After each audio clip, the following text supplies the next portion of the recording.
Good morning. അപ്പോൾ ഇന്നത്തെ video വന്നിട്ട് ഞാൻ എൻ്റെ നിഹക്കുട്ടിയുടെ ഒരു ഡേ ഇൻ മൈ ലൈഫാണ്. ഇന്ന് സാധാരണ ആൾ എഴുന്നേൽക്കുമ്പോൾ നല്ല കരച്ചിലായിരിക്കും. ഇന്ന് പക്ഷേ അങ്ങനെ അധികം കരച്ചിലൊന്നും കണ്ടില്ല. അങ്ങനെ പുറത്തോട്ട് വന്ന് നോക്കിയപ്പോൾ നല്ല വെയിലടിച്ച് കയറിയിട്ടുണ്ടായിരുന്നു. ഞാൻ അല്പം ലേറ്റായിപ്പോയി. ഒരു 7:30 കഴിഞ്ഞിട്ടുണ്ടായിരുന്നു. പിന്നെ കുളിച്ചു, വിളക്കൊക്കെ കൊളുത്തി നേരെ കിച്ചണിൽ കയറി ബ്രേക്ക്ഫാസ്റ്റ് ഉണ്ടാക്കാൻ. അപ്പോൾ ഇന്ന് ആലുപറത്തൊക്കെ ഉണ്ടാക്കണമെന്നാണ് കരുതിയത്. പക്ഷേ സമയം അങ്ങ് പോയതുകൊണ്ട് പിന്നെ ചപ്പാത്തി പാക്കറ്റ് ഉണ്ടായിരുന്നു. അങ്ങനെ ചപ്പാത്തിയും മട്ടർ മസാലയാക്കി അങ്ങനെ നിഹക്കുട്ടിക്ക് കഴിക്കാൻ കൊടുത്തിട്ട് പിന്നെ ഞാനും കഴിക്കാനിരുന്നു. എനിക്കാണെങ്കിൽ എടുത്തായിട്ട് നോർത്ത് ഇന്ത്യ ഡിഷിനോടാണ്, ലൈക്ക് ആലു പറാത്ത, ചോള ഭട്ടൂര അങ്ങനെയൊക്കെയുള്ള ബ്രേക്ക്ഫാസ്റ്റ് കഴിക്കാനാണ് എനിക്കിഷ്ടം. പക്ഷെ ഉണ്ടാക്കാനുള്ള സമയം രാവിലെ കിട്ടാറില്ല, അതാണ് കാര്യം. അങ്ങനെ നിഹക്കുട്ടിക്ക് അതൊക്കെ ഉണ്ടാക്കി കൊടുക്കണമെന്നുമുണ്ട്. അങ്ങനെ ബ്രേക്ക്ഫാസ്റ്റ് ഒക്കെ കഴിഞ്ഞിട്ട് പിന്നെ ഞാൻ ഡ്രസ്സൊക്കെ വിരിക്കാനിട്ടു. കാരണം കാലാവസ്ഥ ഈ അടുത്തായിട്ട് നമുക്ക് പ്രെഡിക്റ്റ് ചെയ്യാനേ പറ്റത്തില്ല, എപ്പോഴാണോ മഴ കയറി വരുന്നതെന്ന്. അങ്ങനെ വെയിൽ കണ്ടപാടെ ഡ്രസ്സൊക്കെ ഇട്ടു. പിന്നെ നേരെ നിഹക്കുട്ടിനെ കുളിപ്പിച്ചു, അവൾക്കുള്ള ഫ്രൂട്ട്സൊക്കെ കൊടുത്തു, അവളെ ഒന്ന് ഉറക്കി കിടത്തി. അപ്പോഴേക്കും ഏകദേശം ഒരു 12 മണിയായിട്ടുണ്ടായിരുന്നു.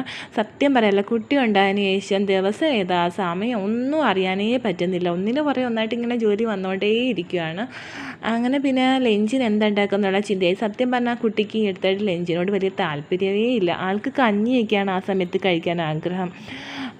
കാരണം കിച്ചടിയും പരിപ്പും ഒക്കെ കഴിച്ച് ആൾ മടുപ്പായിട്ടുണ്ടായിരുന്നു.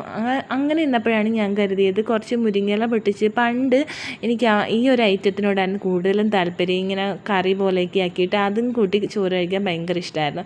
അപ്പോൾ ആ ഒരു നൊസ്റ്റു ഫീൽ എൻ്റെ ഉള്ളിൽ കിടക്കുന്നുണ്ട്. ഞാൻ കരുതി അതെങ്കിൽ നിഹക്കുട്ടിക്കൊന്ന് ട്രൈ ചെയ്ത് നോക്കാമെന്ന്. ആൾക്ക് മുരിങ്ങയിലൊന്നും ഞാനങ്ങനെ കൊടുത്ത് ഇല്ലായിരുന്നു. ചീരയൊക്കെ അവൾക്ക് ഭയങ്കര ഇഷ്ടമാണ്.